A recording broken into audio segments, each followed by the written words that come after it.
A combiner conversation in 3 minutes or less? Let's go. I just want to start off by saying I never thought I'd have one combiner in the collection, let alone two and three in the future with Bruticus. And now that I have a complete example of both the Legacy Skeleton type and the Combiner Wars Scramble City type, I want to take a second to compare them and see the pros and cons of both. And when I say compare, I really mean just kind of talk about them in reference to each other. I personally believe we shouldn't be comparing these guys, and they're trying to do different things almost entirely and achieve similar results.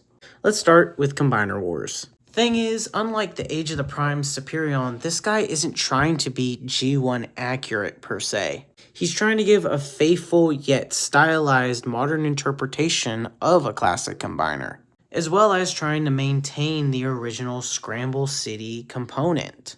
And like I said in my review, that's a really cool idea. However, that led to a lot of repaints and retools of the same 2, 3, 4, 5 molds. And although most of the core limbs are pretty good, the plastic quality isn't all there.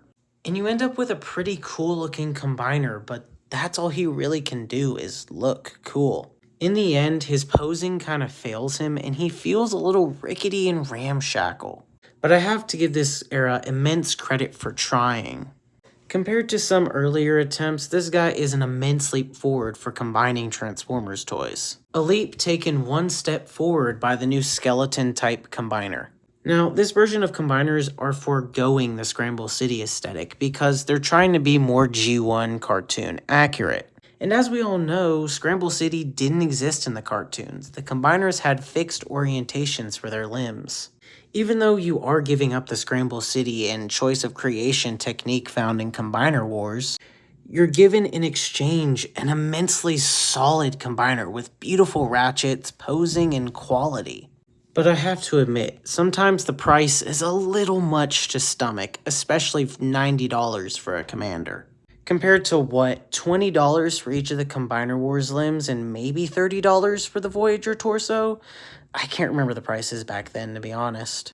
But with that increased price tag, you're getting immense quality upgrade as well, and a play value I'm kind of missing in the Combiner Wars style. But in the end, do what's right for your collection and for your wallet.